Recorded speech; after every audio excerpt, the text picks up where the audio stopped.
Kamusta? Ako nga pala si Jade Domo. Nagbukas nga pala ang Camp and Cafe na kaibigan namin, ang Everyday Eden sa Dolores, Quezon. Bilang pagsuporta sa bagong venture niya ay pupuntahan namin ito. Tara, samahan nyo kami sa isang masayang bike trip. Magbabike nga kami, magpipickleball, mag-falls trip, at syempre kakain ng masarap. Kaya tara, sumama na kayo sa amin. Quezon. Dito na ako manggagaling sa Santa Rosa. Dolores, Quezon nga ang target namin dito sa Everyday Eden. Yung iba namin kasama ay manggagaling pa ng Makati.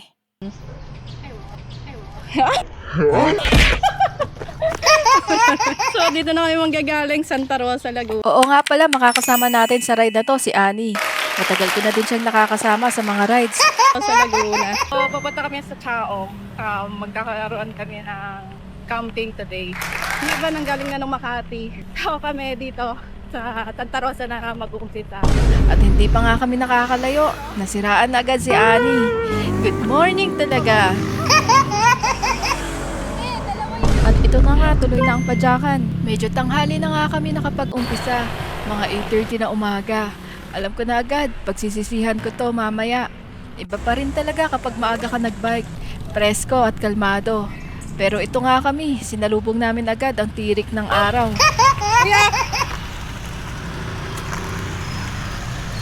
Hindi pa nga traffic sa mga oras na to. Mangilan-ngilan pa lang ang sasakyan sa daan. Pero paglabas namin, yung araw talaga, pinapaldo na kami. Exact, nasa 9 kilometers na siguro kami. Mas pa din ang hangin. Nasa Kalamba, Laguna na kami. Nasa Kalamba, Laguna na kami. 9 AM pa nga lang, pero ramdam na ramdam mo na agad yung init. Yung tipong mahapdi na sa balat. Sabi ko sa sarili ko, sulit talaga to. Feel na feel mo yung summer. Hanggang makarating nga kami ng Kalamba, ay tuloy-tuloy na ang pagpadyak namin. Hindi na nga kami nagpapaawat. Tuloy-tuloy na sa padyakan. Baka abutan pa kami ng traffic sa daan. SM Kalamba. Ako na kate! Grabe yung usap ni Kuya. Ang hap, sarap. Ang usap. Ahon kami. At ito na nga, at dito nga mag-uumpisa yung ahonan dito. 180. Heartbeat. At ito na nga, nag-uumpisa na nga ang banayad na ahon. Tuloy-tuloy na nga ang ahon dito. Hindi nga matarik pero mahabang mahaba. Banayad ahon pa din.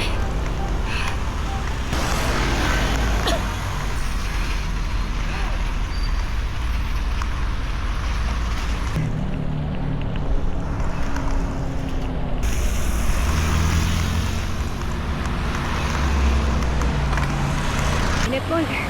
Paano kami? 7-Eleven. At ito nga, nag-decide na din kami magpahinga. Mag-aalmusal na sana kami, pero parang busog pa ako. Baka nga maisuka ko nga lang din, kaya nga nagtabi na nga lang muna kami. Ano yan sa Japan? Puro ahon na to. Turbina. At paglabas nga lang namin, dito na mag-uumpisa ang mahabang ahonan ulit.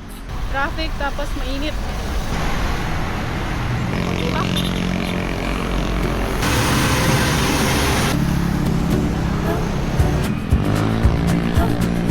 Haba.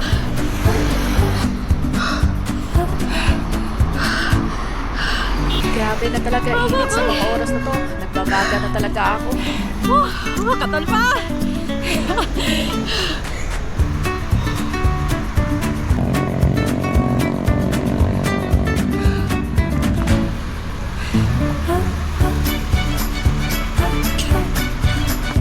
Alam talaga ako kay Ala dito. Kumote na talaga. Init. Panalo.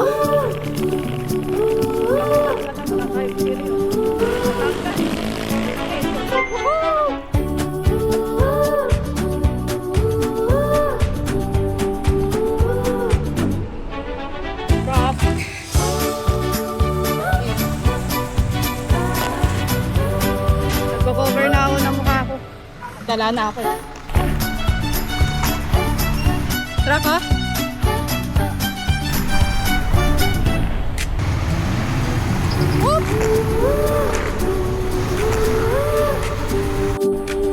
Dami natin nakakasabay ng mga truck. Tara, tara!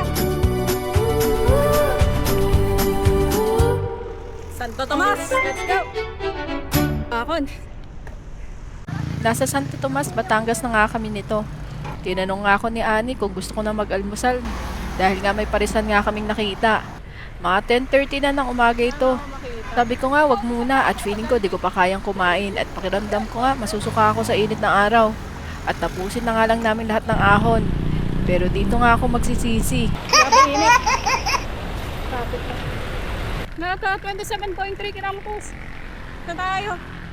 At ito nga, huling banat ulit sa pahinga. Mamatay na, mamatay.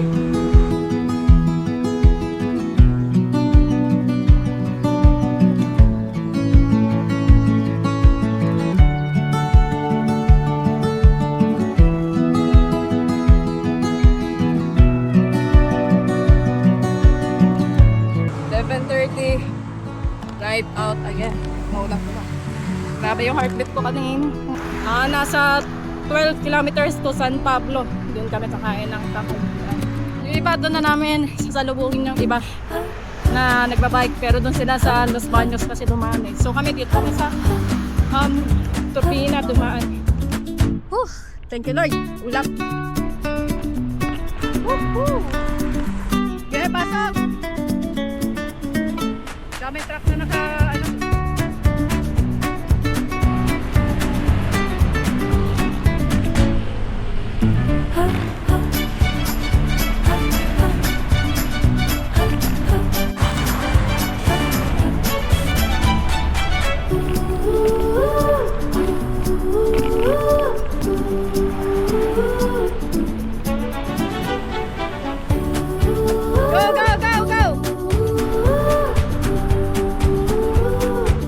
Nag-stop over nga ulit kami. Grabe talaga yung init ng araw. Konting punas-punas, pampawala ng lagkit. Mga 11:30 na nga ito ng umaga. Nagpalamig nga lang ulit kami. San Pablo? Kuya, thank you.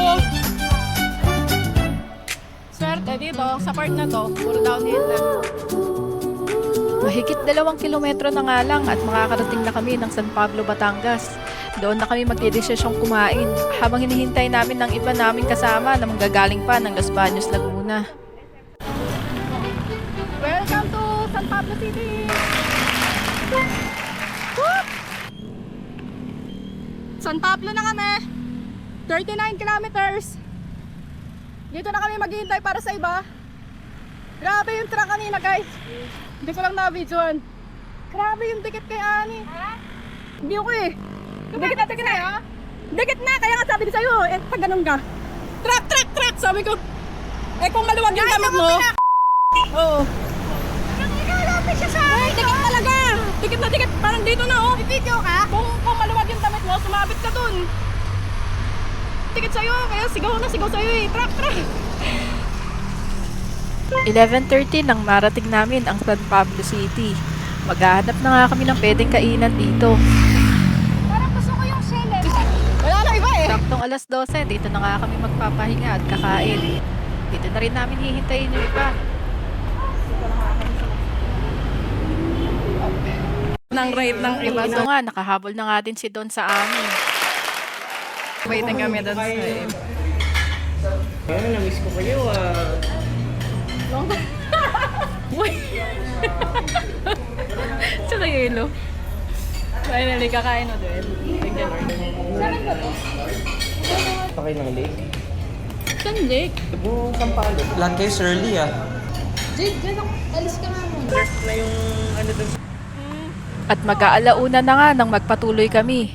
Dire-diretso na nga to patungo nga ng campsite. Ang target nga namin, ang Everyday Eden sa Dolores, Quezon. Nasa 10 kilometro na nga lang to. Maagang umalis, dala ang saya. Init ng araw pero walang problema. Kahit pawis na, tuloy lang ang padyak. Matagal na rin, ngayon lang ulit. Kumpletong barkada sa kalsada. Kwento'y bumabalik, tawanan na parang walang saglit na na-miss. Masarap mag-bike kapag kasama ka. Kahit traffic, okay lang, basta't barkada. May ahon man, sabay nating lalalampasan.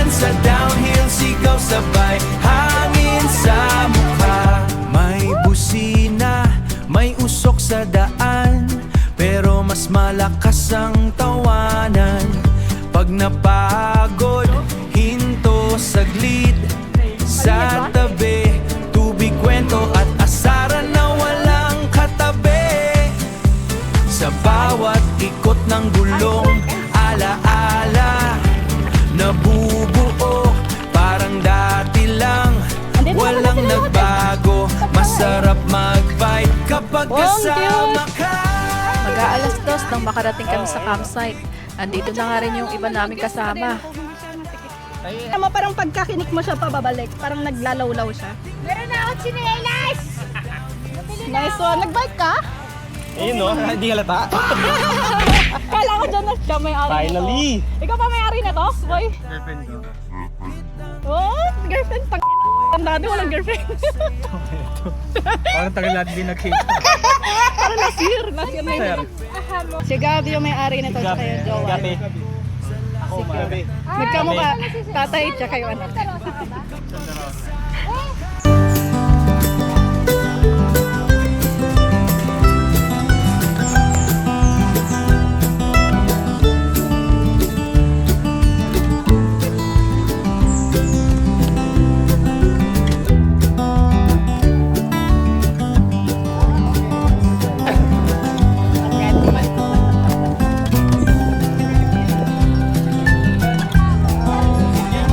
So magpipickleball na lang kami.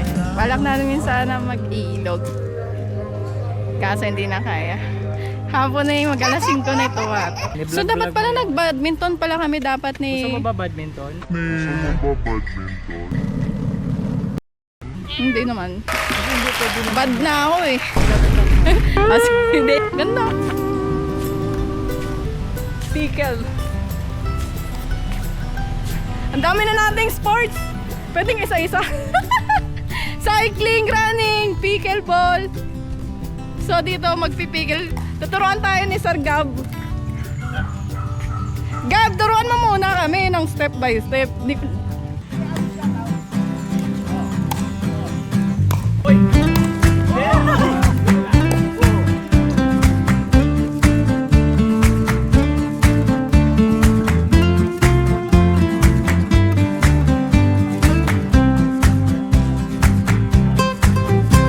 Habulin ang bilis ng hangin sa palad. Ang bilis ng hangin. In-enjoy namin ang buong araw. At syempre, di matatapos ang araw nang di niyo susubukan ang Valerie! pagkain dito sa cafe. At syempre nga, kwentuhan. Init ang sikat, pawis ay ginto. Ano ba yan?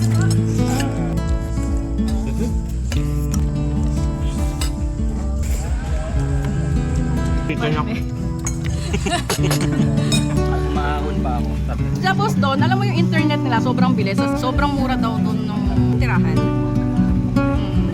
Parang masaya nga to eh. Oo nga. Hindi, kasi may kasama siya. May kasama ako. Pero, cheers! Cheers! Ani, cheers! At mas gumanda nga ang campsite sa gabi. Napakaliwanag. O buwan sa lamin ng aking kaluluwa. Sa iyong kislap, lahat ng hapdi nawawala.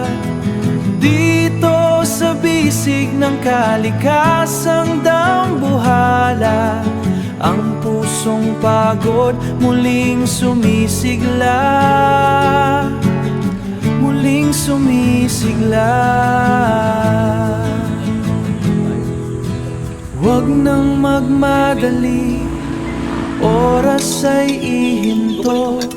Sa pagitan ng hamog, doon tayo magtagpo. Doon tayo kumalma. At ang huling activity nga namin ay ang mag-falls chasing bago nga umuwi ng Manila. Sa iyong kislap, lahat ng hapdi nawawala. Dito sa bisig ng kalikasang dambuhala, ang pusong pagod muling sumisigla. Muling sumisigla.